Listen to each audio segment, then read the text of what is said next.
अब ज़रा तवज्जो से सुनिएगा स्टूडेंट्स। हाँ, ले लेना साथ साथ शजोर। ठीक है, अब देखो यहाँ पे क्या कहा जा रहा है 51 के अंदर।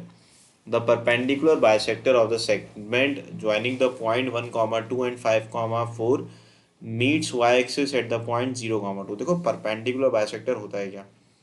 फॉर एग्जाम्पल आपके पास दो पॉइंट है। पहला पॉइंट है 1, 2, दूसरा पॉइंट है 5, 4। तो यहाँ पे बोला जा रहा है meets y axis at the point 0, के ना। तो अगर आप इसका परपेंडिकुलर बाइसेक्टर बनाएंगे तो वाई एक्सिस पे एक पॉइंट पे मीट कर रहा है, दैट इज 0, के ना। तो उसमें हम एक काम ये कर सकते हैं सिंपल सा, वो ये है। हाँ हाँ, अब्दुल मुइस कर ली थी क्लास मैंने।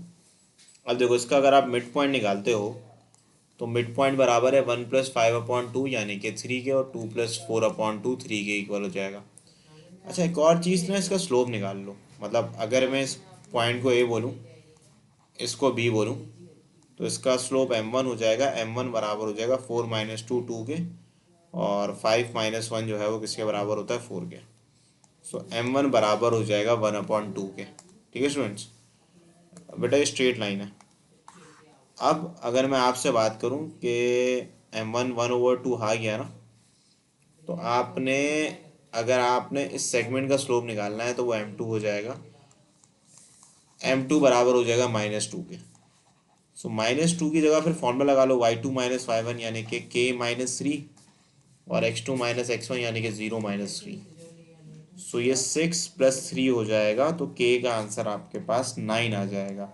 यानी कि इसके अंदर एक सिंपल वर्किंग मैंने की कि मैंने इससे पहले स्लोप निकाल लिया जो बराबर था मेरे पास 1/2 के। तो इसका स्लोप आ गया 1/2, और फिर जो परपेंडिकुलर बाइसेक्टर का स्लोप होगा वो रेसिप्रोकल होता है नेगेटिव। तो 1/2 का नेगेटिव रेसिप्रोकल -2/-2 होगा। फिर आपने ना स्लोप का फॉर्मूला यूज़ कर लिया, मतलब इसको कहा m को x1 y1 और दूसरा वाला पॉइंट को x2 y2। तो ये k-3 और 0 - 3 हो जाएगा। तो k का आंसर आपके पास कितना आ जाएगा, 9 आ जाएगा। तो ये आपके पास 51 की वर्किंग हो जाएगी। अब 51 के बाद 52 सुनते हैं। The y intercept of a straight line is best describe as. अब यहाँ पे बोला जा रहा है कि best describe as the point where the line crosses the x axis. नहीं, बिल्कुल ऐसा नहीं होता। वाई इंटरसेप्ट का मतलब होता है जहाँ पे लाइन वाई एक्सिस को कट करे। The x coordinate when y is 0, या एंड वाई कोऑर्डिनेट। अच्छा, यहाँ पे लिखा हुआ है एक्स कोऑर्डिनेट, ये भी नहीं होता। एक्स कोऑर्डिनेट थोड़ी होता है। Any why coordinate of the point, नहीं ये भी नहीं होता। ये वाई कोऑर्डिनेट होता है बिल्कुल, क्योंकि आपको पता होगा कि जो वाई इंटरसेप्ट होता है वो 0, B होता है। तो उसमें वाई कोऑर्डिनेट होता है, और जाहिर सी बात यह है कि उसमें एक्स 0 ही होगा। 53 में बोला जा रहा है कि द फॉलोइंग 2 पॉइंट्स। अच्छा, रिकॉर्डिंग ऑफ है। Okay okay okay okay okay.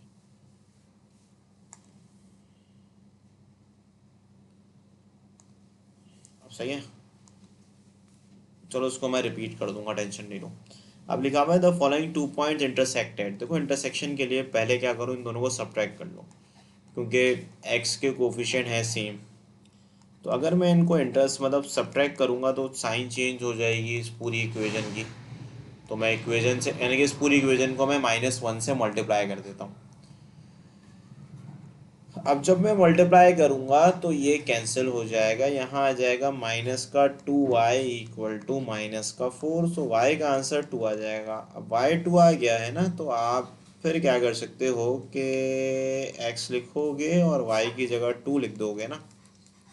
तो भाई x का आंसर 10 + 2 12, 12/4 3 होता है। तभी आप डी पे मार्क कर दोगे। अच्छा, 54 पे क्या कहा जा रहा है, the line joining 2 point given है, उसका ग्रेडियंट -1 है, find the values of the P. भाई ये एक स्लोप इसका है, एक स्लोप इसका है। तो जब ग्रेडियंट है तो इसको आप क्या बोलोगे, x1, y1, और इसको आप क्या बोलोगे, x2, y2। तो अगर ग्रेडियंट की बात हो रही है तो सिंपल है y2 - y1 यानी कि p² + 1 - 3p, और फिर लिखा हुआ है x2 - x1 यानी कि 4 - 3 बराबर हो जाएगा -1 के। अब ये चीज़ हो जाएगी p² -3p और यहाँ आप लिख देंगे प्लस का 1 और माइनस के 1 को आप लेफ्ट हैंड साइड में शिफ्ट कर देंगे, प्लस का 1 हो जाएगा। तो p² -3p और 1 + 1 कितना होता है 2 होता है। अब आप इसकी मिडिल टर्म ब्रेक कर लें तो ये हो जाएगा 2 1 ज़ा 2, 2 1 ज़ा 2 हो जाएगा। अब आप जाहिर है कि यहाँ से आप p कॉमन निकालोगे तो ये p-2 हो जाएगा और -1 कॉमन निकालोगे तो ये भी p-2 हो जाएगा। तो एक p का आंसर 2 आ जाएगा और एक p का आंसर 1 आ जाएगा। इसका मतलब है 54 पे आप ऑप्शन ए को मार्क कर देंगे। अब 54 के बाद ध्यान से सुने 55। 55 में कहा जा रहा है relation between a and b if the line joining has unit gradient. भाई यूनिट ग्रेडियंट का मतलब होता है सिंपल b-3 और a-1 जो है ये 1 के इक्वल है। तो b-3 वही स्लोप का फॉर्मूला आपने अप्लाई करना है। अब जब अप्लाई कर लोगे ना आप तो माइनस का एक काम करो ना, a को पॉजिटिव रहने देते हैं या एक काम करते हैं, अगर मैं b-a बनाता हूँ तो b-a बिल्कुल 2 के इक्वल आ रहा है। इसका मतलब ऑप्शन ए ठीक है। 55 के बाद now we have to solve 56। 56 में बोला जा रहा है if 2,4 is a coordinate of centroid of a triangle a b given है, वैल्यू ऑफ द के किसके इक्वल होगी। ठीक है भाई, के की वैल्यू आपसे बोला जा रहा है तो एक सिंपल सा काम करो ना, इसको 3 से मल्टीप्लाई कर दो तो 4 3 हो जाएगा 12। फिर जो दो वाई कोऑर्डिनेट बाकी हैं, मैंने कल लास्ट क्लास में इसकी ट्रिक बता दी थी, उसमें से ये सब्ट्रैक्ट कर दो। सब्ट्रैक्ट करोगे ये के इक्वल हो जाएगा तो के बन जाएगा 12-8। 12-8 कितना होता है बताओ, सॉरी 12-6, 12-6 कितना होता है 6। यानी कि क्या किया, वाई कोऑर्डिनेट गिवन था तो वाई कोऑर्डिनेट को आपने सिर्फ 3 से मल्टीप्लाई करना है तो ये 12 हो जाएगा। और बाकी के जो दो वाई कोऑर्डिनेट नोन है ना उसको आप लिख दें एज इट इज, और फिर रिमेनिंग जो वाई कोऑर्डिनेट होगा वो आपका आंसर आ जाएगा। 57 में कहा यह जा रहा है the following points are joint -2। अच्छा, एक तरीके से ये एक लाइन के पॉइंट्स हैं और उस लाइन की इक्वेशन है y=x, क्योंकि देखो इसमें x और y सेम है, हर पॉइंट पे x और y सेम है। तो देखते हैं the line form is parallel to x axis, नहीं गलत हो गया। Straight line is form, yes straight line form हो रही है। All of the following correctly describe the result accept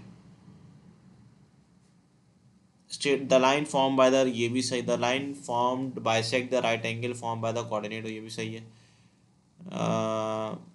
any point of the line which, ये भी सही है। यानी कि रॉन्ग स्टेटमेंट से ऑप्शन नंबर एक ही है, क्योंकि देखो ये बिल्कुल इक्वी डिस्टेंस है, क्योंकि x=y है ना। ये लाइन कैसे होती है, ये लाइन इस तरीके की होती है, x=y की जो लाइन होती है ना वो बिल्कुल सेंटर से पास होके जाती है। तो बिल्कुल वो पहले क्वाड्रेंट को बाइसेक्ट भी कर रहा है, ठीक है, और वो इक्वी डिस्टेंस भी है, मतलब जो डिस्टेंस इसका हॉरिजॉन्टल होगा वही डिस्टेंस इसका वर्टिकल भी होगा, ठीक है। तो ये बात भी आपको मालूम होनी चाहिए। अब रही बात 58 और 59 की ना, देखो 58 में कहा जा रहा है the perpendicular bisector of the a b where a b is form by the line 3,6। अच्छा मुझे एक बात समझाओ ज़रा, यहाँ पे इसमें वाई कोऑर्डिनेट सेम है, वाई कोऑर्डिनेट सेम है तो इसका मतलब ये जो सेगमेंट है ये हॉरिजॉन्टल सेगमेंट है, सही है। हॉरिजॉन्टल सेगमेंट पे वाई मतलब हॉरिजॉन्टल सेगमेंट पे वाई कोऑर्डिनेट सेम होता है, तो कितनी भी हॉरिजॉन्टल लाइन होती है उसमें वाई कोऑर्डिनेट सेम होता है। यानी कि इसका जो परपेंडिकुलर बाइसेक्टर होगा, यानी कि अगर मैं इसके परपेंडिकुलर बाइसेक्टर की बात करूं तो इसका परपेंडिकुलर बाइसेक्टर जो है वो वर्टिकल सेगमेंट होगा, और वर्टिकल सेगमेंट जो है वो पैरेलल होता है वाई एक्सिस के और परपेंडिकुलर होता है एक्स एक्सिस के। तो यहाँ पे लिखा हुआ है पैरेलल टू वाई एक्सिस।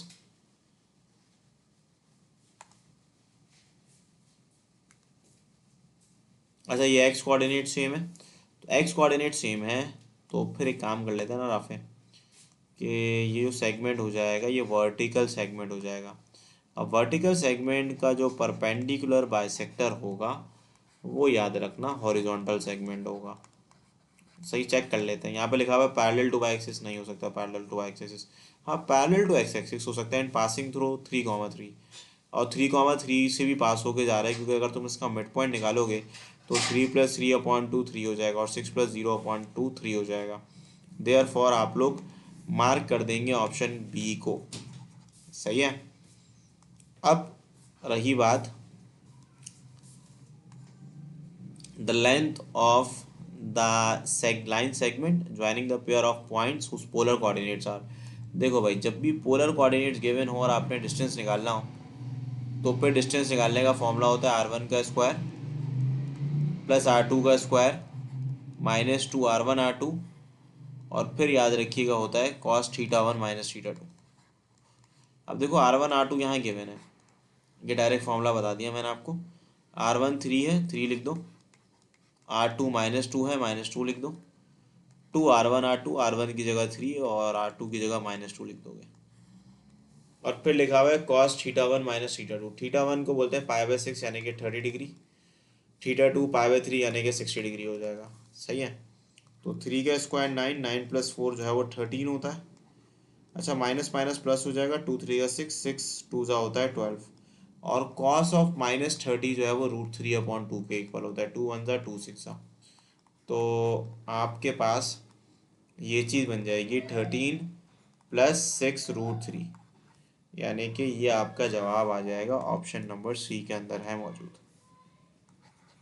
ठीक है। अब देखो ये बात याद रखना कि ये चीज़ असल में कहलाती है R1 θ1 और ये चीज़ कहलाएगी R2 θ2।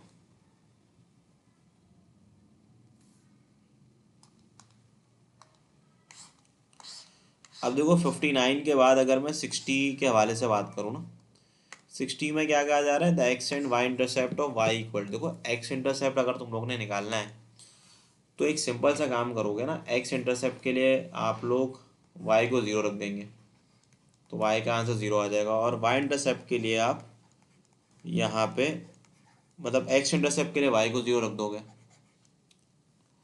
तो वाई तो -6 आ जाएगा ना, और एक्स इंटरसेप्ट के लिए फिर मिडिल टर्म ब्रेक कर लेना, मतलब वाई इंटरसेप्ट के लिए एक्स को 0 करते हैं और एक्स इंटरसेप्ट के लिए वाई को 0 करते हैं, तो ये x+3 हो जाएगा और यहाँ आ जाएगा -2 और x+3 ना। सो एक x यहाँ से -3 आ जाएगा और एक x जो है वो 2 आ जाएगा। तो यहाँ पे बोल रहा है एक्स एंड वाई इंटरसेप्ट हो, तो यहाँ पे अगर मैं x की बात करता हूँ तो x तो 2 आ रहा है और y इंटरसेप्ट -6 आ रहा है। सभी में क्या कह रहे हैं, हाँ दोनों ही ठीक है ना, क्योंकि दोनों पे y इंटरसेप्ट तो -6 है और x इंटरसेप्ट 2 हैं, एक 2 आ गया और एक कितना आ गया, -3 आ गया। ठीक है। तो ये हमारे 60 MCQs होते हैं पूरे। अब देखो इसी के आगे ध्यान से सुनना, ये भी कुछ सेल्फ स्कोरर भी हैं MCQs। अब इसमें क्या बोला जा रहा है, इसमें बोला जा रहा है एरिया ऑफ ट्राइंगल निकालना है। भाई एरिया ऑफ ट्राइंगल की शॉर्ट ट्रिक आपको क्लास में सिखाई गई होगी। यहाँ पे मैं 2,9 लिख रहा हूँ। एक मिनट देगा बेटा, मैं इसको मैं चार्जिंग पे भी लगाऊँ।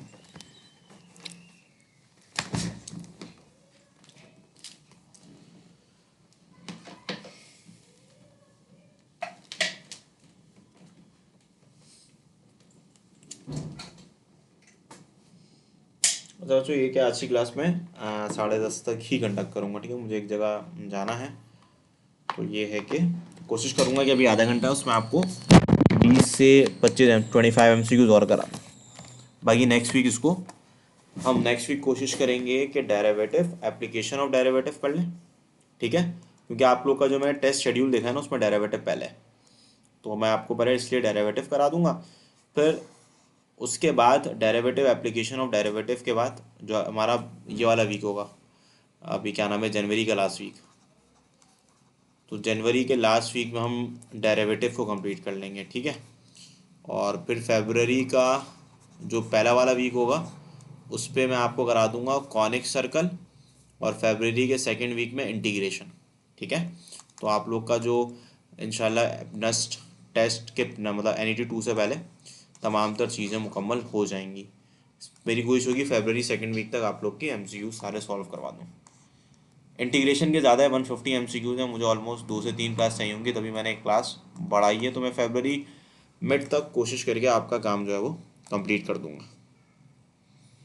टेस्ट आप लोग के भी जल्द से जल्द आपको शेड्यूल मिल जाएगा, ठीक है। वो असल पे मैंने देखा था, तो मैंने इसमें डेरिवेटिव और फंक्शनल लिमिट्स पहले, तो ये है कि मैं इस वीक तो नहीं, नेक्स्ट वीक आप लोग को डेरिवेटिव स्टार्ट कर दूंगा, ठीक है।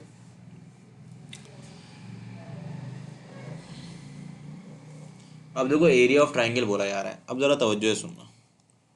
यहाँ आ गया 2,1, यहाँ आ गया -2,1।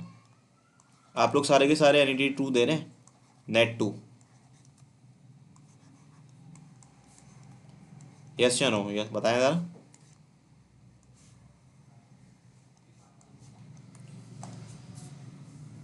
ओके ओके, बस ये है कि उसके लिए देखो बुक पूरी सॉल्व करो, किप्स की बुक भी सॉल्व कर लो, ओ ई टी पी सॉल्व कर लो, ये सारी बुक जो है ना सॉल्व कर लो, इंशाल्लाह मार्क्स अच्छा आ जाएंगे मैथ्स के अंदर, ठीक है। राफे मुझसे पूछ लेना, मसला नहीं है।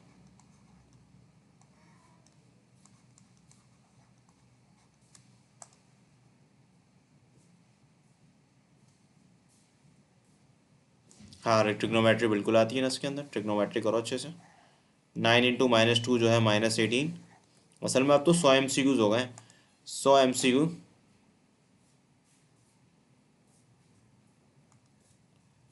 अब तो क्योंकि 100 MCQs है ना, तो उसमें वेटेज थोड़ा ज़्यादा आएगा, तो यही है कि आप लोग भी ज़्यादा से ज़्यादा प्रैक्टिस करके जाए।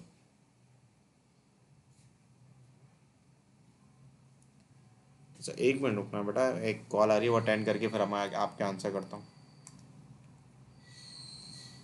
वालेकुम हाँ सन। मैं अलहमदिल्ला।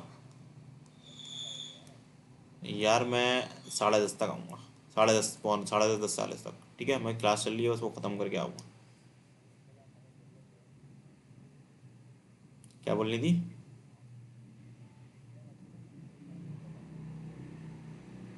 Okay okay okay okay okay okay आसान, ओके ओके।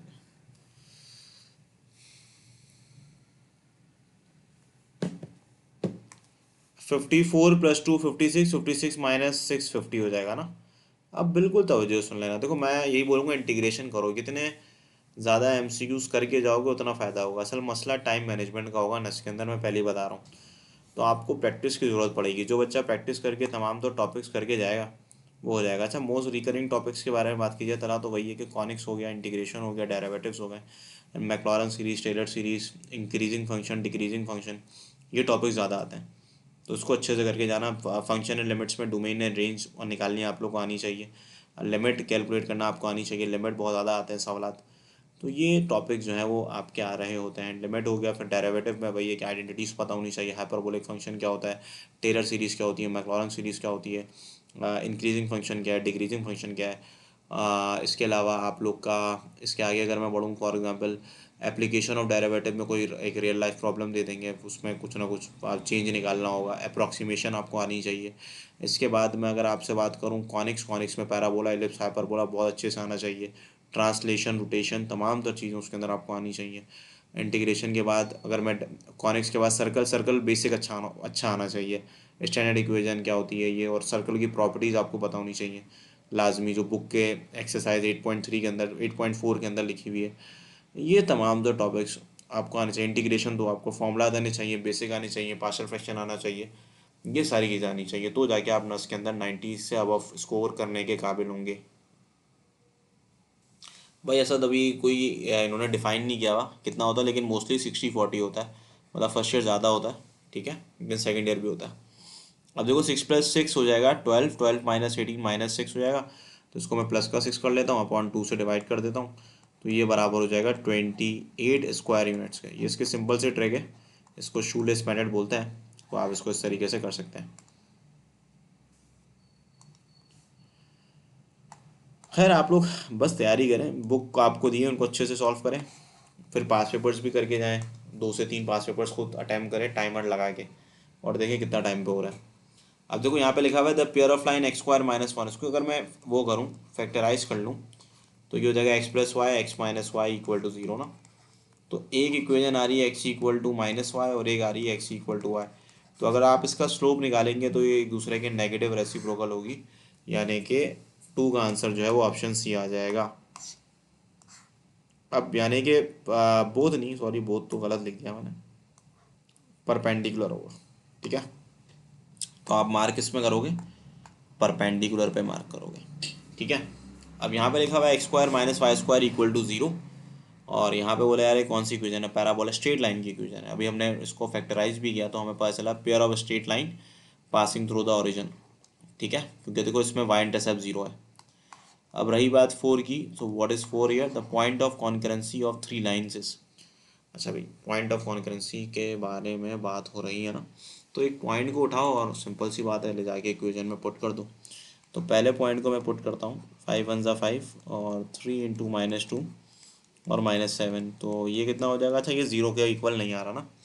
अब दूसरा पॉइंट देखते हैं, जैसे कि 2, 1 है, तो 5 2 ज़ा 10, 3 इंटू 1 और -7, तो ये भी नहीं आ रहा, जाहिर सी बात है। अब अगर मैं 2, -1 करता हूँ तो 5 2 ज़ा, मतलब ये ए को वेरीफाई किया, ये बी को वेरीफाई किया, ये सी को वेरीफाई कर रहा हूँ।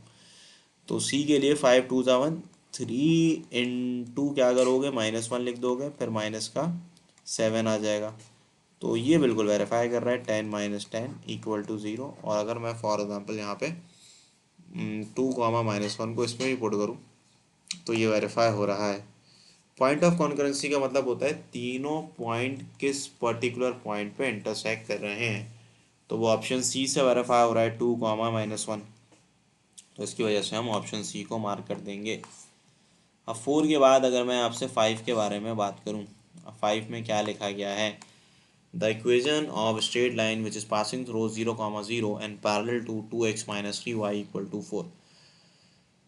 अब देखो पैरेलल का मतलब है इसका तुम लोग ने स्लोप निकालना होगा। स्लोप होता है लाइन का negative coefficient of x line का, मतलब इसका अगर मैं एमसीक्यू सोल्यूशन की आपसे बात करूं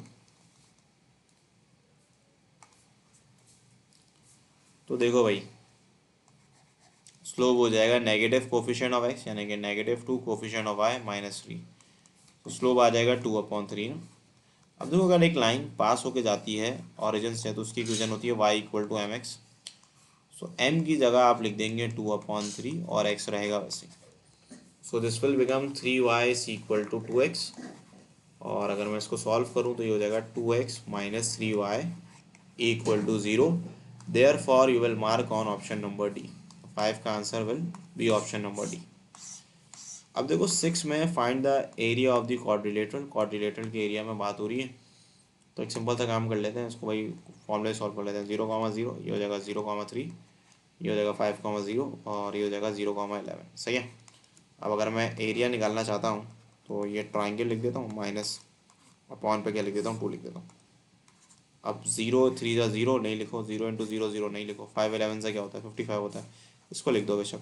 0 0 0 3 5 हो जाएगा 15, 15 लिख दो यहाँ पे, और 0 0 0 होता है 55 - 15 होता है 40, 40/2 अगर कैलकुलेट करोगे तो आपको आंसर 20 मिल जाएगा। Therefore you will mark on option number A. अब आप आ जाओ, find the distance of the point, point का डिस्टेंस लाइन के साथ। तो डिस्टेंस फॉर्मूला होता है, देखो एक आसान तरीका है, लाइन की इक्वेशन लिख दो और लाइन की इक्वेशन में एक्स और वाई की जगह कुछ ना लिखना, सही है। एक्स और वाई की जगह, एक्स की जगह पॉइंट का एक्स कोऑर्डिनेट पुट कर देना और वाई की जगह पॉइंट का वाई कोऑर्डिनेट पुट कर देना। अपॉन पे लिख दोगे √a² b², ए की जगह 4 और बी की जगह लिख दोगे -3। सो 4 3 ज़ा 12, ये 12 से 12 कैंसिल हो जाएगा, यहाँ आ जाएगा 1। और ऐसा कोई गलती करी है मैंने, find the distance of the point two the line. 4 3 ज़ा 12, 3 4 ज़ा 12 ऐसा आ रहा है यार, सही है सही है, 1/5 आ रहा है, यानी कि ऑप्शन नंबर डी आ जाएगा इसका आंसर, ठीक है। अब मुझे बताएं इसके बाद 7 के बाद 8 के बारे में बात करते हैं, 8 के बारे में बात करते हैं।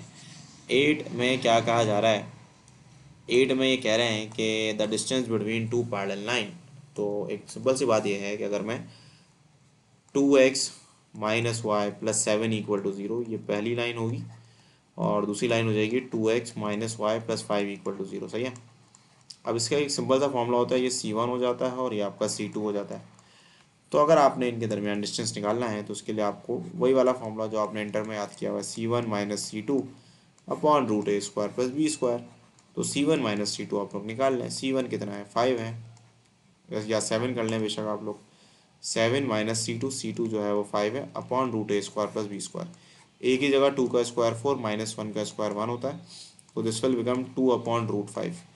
2 अपॉन रूट 5 ऑप्शन बी में मौजूद है, therefore you will mark on option number B the length of the perpendicular. इसके साथ से ट्रिक बताता हूँ, देखो इसको सिंप्लीफाई कर लेना।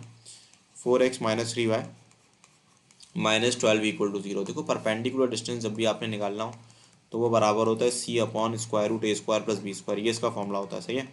देयरफॉर यहाँ पे a जो है वो 4 है, b की बात की जैसे ये मॉडुलस होगा, b जो है वो -3 है और c जो है वो -12 है। तो c की जगह आप लोग लिखेंगे -12 अपॉन पे आ जाएगा root a square plus b square, a की जगह लिखोगे 4 और b की जगह लिखोगे -3, तो ये बन जाएगा 12/5। अब 12/5 को अगर तुम लोग मिक्स फ्रैक्शन में सॉल्व करते हो, 12 चलेगा अंदर, यहाँ आ जाएगा 5, 5 टू से क्या होता है 10, यहाँ बच जाएगा 2।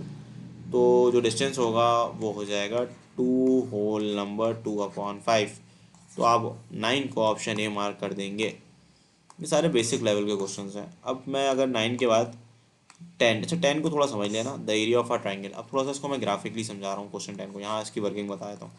अब इसकी वर्किंग अगर समझना चाहते हो तो मैं यहाँ पे पहले एक्स और वाई एक्सिस बना लेता हूँ। अब यहाँ पे ना असल में 3 लाइन है, एक line y equal to x है। y इक्वल टू एक्स जो लाइन होती है वो हमेशा इधर से ऑरिजिन से पास होकर जाती है, और एक लाइन जो है तीनों की तीनों एक ही तरीके की, एक है y इक्वल टू 2x और एक लाइन है y इक्वल टू 3x+4। अच्छा y इक्वल टू 3x+4 ऐसे हो, इस तरीके की लाइन होगी, ठीक है। क्योंकि इसमें एक्स और वाई इंटरसेप्ट ऑरिजिन से पास होकर ये नहीं जाएगी, क्योंकि ये 4 है, तो ये लाजमी तौर पर 4 को कट करेगी यहाँ पे, सही है। तो मुझे ये एरिया चाहिए, तो इस एरिया के लिए सबसे पहला काम ये कर लो कि देखो एक पॉइंट तो आपको मालूम ही है, ये पॉइंट क्या होगा ऑरिजिन, एक इंटरसेक्शन पॉइंट होगा ऑरिजिन। इस लाइन को L1 कह लो, इसकी इक्वेशन कह लो y इक्वल टू एक्स। इस लाइन को L2 कह लो, इसकी इक्वेशन कह लो y इक्वल टू 2x। अब देखो अगर तुम इस लाइन की इक्वेशन की बात कर रहे हो, इस लाइन की इक्वेशन को L3 कह लो, ये हो जाएगा y इक्वल टू 3x+4। अब मैं अगर इस पॉइंट ए को निकालना चाहता हूँ, देखो ए को निकालने के लिए आपने क्या करना होगा, y इक्वल टू एक्स है तो y की जगह x लिख दो, तो x इक्वल टू 3x+4। तो यहाँ से अगर मैं x की वैल्यू निकालूँ तो ये -2 आ जाएगी, यानी कि ये वाला पॉइंट होगा -2, -2, क्योंकि x और y बराबर है। इसी तरीके से अगर आप y की जगह 2x रख दें, मतलब यहीं पे सी के आगे मैं अगर बात करूँ, y की जगह अगर आप 2x रख दें तो 2x इक्वल टू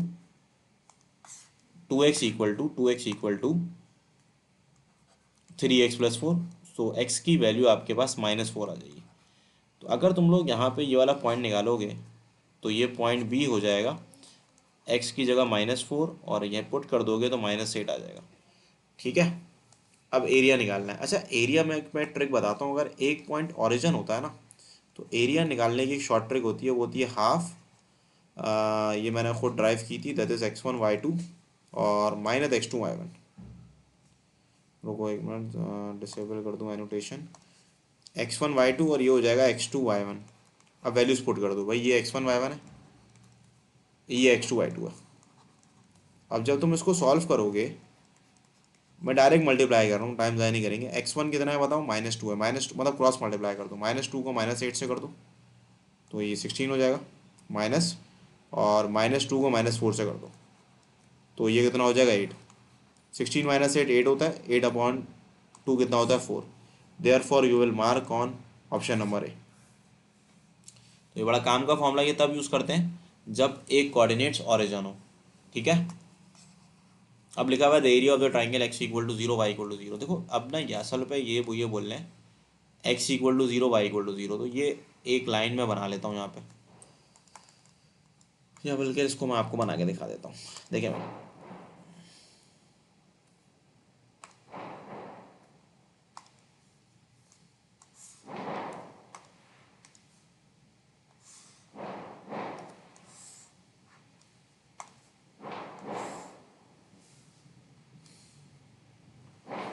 अब देखिए अगर आप फॉर एग्जांपल x को 0 पुट करेंगे, यहाँ पे अगर मैं x 0 रखता हूँ तो y कितना आ जाएगा 5। तो ये हो जाएगा आपका x 0 रखने पे एक पॉइंट आ जाएगा और y 0 रखने पे एक पॉइंट आ जाएगा ना। अब वो पॉइंट निकालना पड़ेगा आपको, अगर आप x 0 रखेंगे तो y 4 आ जाएगा, यानी कि ये बन जाएगा 0,4।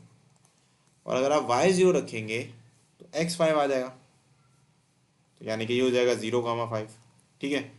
और ये आपकी लाइन की इक्वेशन है।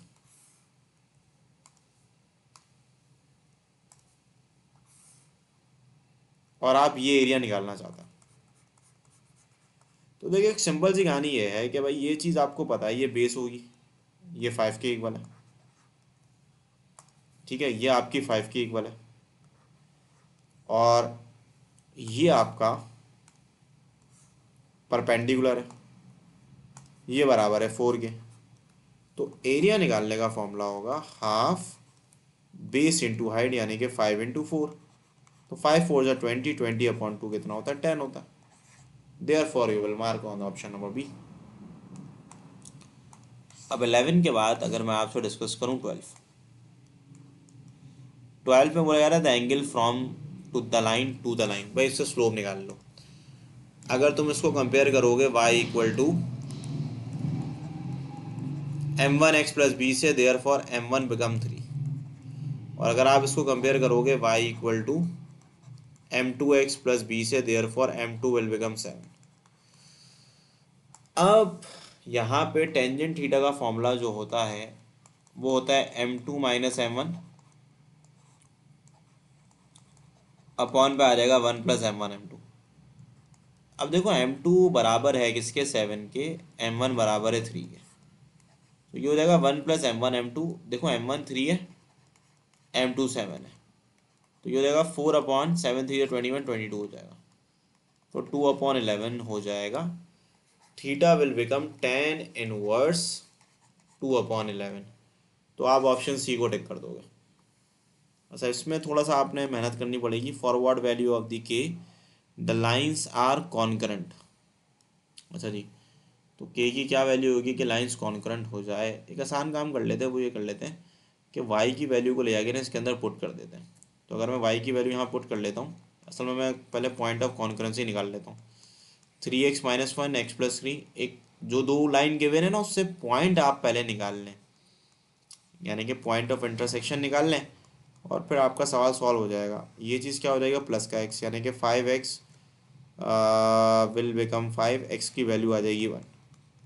x1 आ गया तो y कितना आएगा बताओ, x की जगह 1 रख दो तो y2 आ जाएगा, यानी कि जो पॉइंट ऑफ इंटरसेक्शन आएगा वो आपके पास 1,2 आ जाएगा। अब एक सिंपल सा काम कर लो कि जो लाइन की इक्वेशन गिवन है ना, क्योंकि वो जो पॉइंट ऑफ इंटरसेक्शन होगा वो तीनों लाइन पे कॉमन होगा, तो आप एक काम करें ना, y की जगह आप 2 रख दें और x की जगह आप 1 रख दें। तो यहाँ से k की वैल्यू आ जाएगी, k की value will become sorry plus का 2। तो ये आसान तरीका होता है करने का। क्या तरीक़ेकार है दोबारा बता देता हूँ कि इन दोनों को साइमल्टेनियसली सॉल्व करके पॉइंट निकाल लो। अब जो पॉइंट आएगा ना उसमें y की जगह y की वैल्यू, x की जगह x की वैल्यू पुट कर देना, तो k का आंसर मिल जाएगा। वरना बहुत से लोग डिटर्मिनेंट से करवाते हैं, वो मुश्किल होता है थोड़ा, मतलब उसमें टाइम ज़्यादा लगता है, इसमें कम टाइम लगता है। अब यहाँ कहा जा रहा है the angle between pair of line a² plus 2hxy plus by² equal two is 0। देखा, ये फॉर्मूला बेस्ड क्वेश्चन है, आपने ये सेकंड ईयर में फॉर्मूला याद करा होगा। ये इसके बराबर होता है 2√h² minus ab upon a plus b.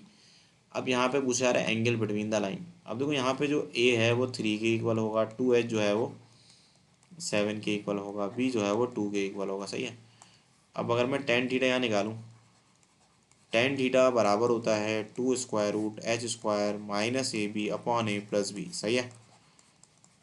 अब देखो यहाँ पे h की जगह क्या लिखोगे, h की जगह h की वैल्यू लिख दोगे। h बराबर है 7/2 के, 7/2 का स्क्वायर क्या होता है 49/4।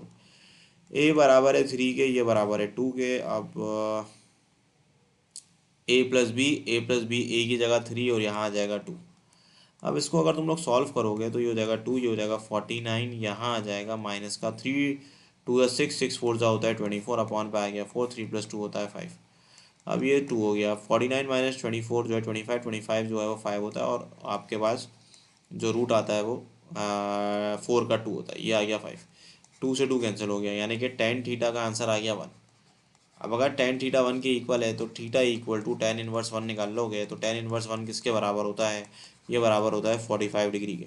Therefore you will mark on option number A. अब आ जाओ 16 पे। 16 पे कहा जा रहा है द कंडीशन इज कोइंसिडेंट। भाई कोइंसिडेंट की कंडीशन होती है, याद होगा आपको ये, h square equal to a b, ये भी थ्योरेटिकल एमसीक्यूज है। अगर ये भी याद रखना 17 में a plus b equal to 0, कभी भी दो लाइन अगर आपको गिवन हो, फॉर एग्जाम्पल पहली लाइन है इस तरीके से लिखी हुई है एक्स स्क्वायर माइनस 2xy और माइनस वाई स्क्वायर, अगर a प्लस बी का सम जो है वो 0 होता है तो दो लाइन्स हमेशा क्या होती है, परपेंडिकुलर होती है। ठीक है, the coordinate of the foot of the perpendicular draw from -2,5 to 3x इस, भाई फुट के बारे में बात हो रही है ना, एक एक करके लाइन को लाइन पे पुट कर दो, ले आके मतलब पॉइंट को ले आके लाइन पे पुट कर दो। फुट का मतलब है कि the coordinate of the foot of the perpendicular from -2,5 to 3x + 5 + 11। भाई देखो इसमें ये बोल रहे हैं the coordinate of the foot of the perpendicular from -2,5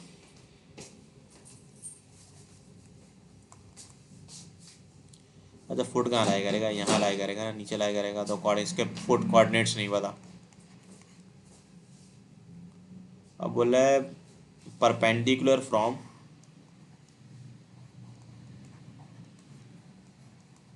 -2,5 to the line, ये लाइन है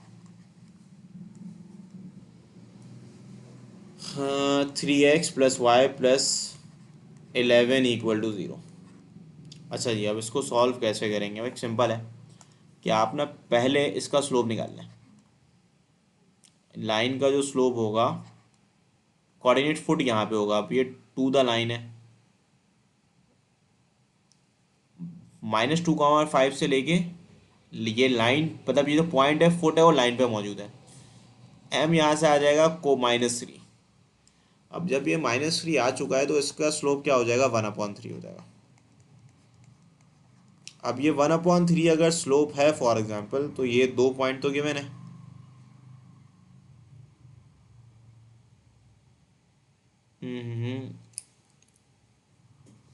असल तो इतना मुश्किल काम अगर हम कर रहे हैं, एक आसान तरीके यार कर लेते हैं।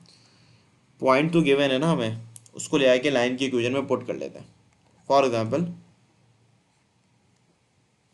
x की जगह मैं 4 लिख लेता हूँ और y की जगह मैं -5 पुट कर देता हूँ। तो पहला ऑप्शन तो वेरीफाई नहीं हो रहा। ऑप्शन बी, x की जगह 2, ऑप्शन बी भी नहीं होगा, माइनस वाला कोई होगा। सी करके देखते हैं।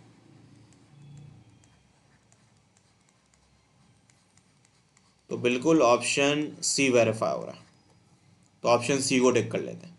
असल में ये जो लिखा हुआ है कि जो फुट है वो लाइन पे लाया कर रहा है ना, तो हम उतना वो साइमल्टेनियसली सॉल्व क्यों करें, डायरेक्ट पॉइंट को ले आके लाइन की इक्वेशन में पुट कर देते हैं।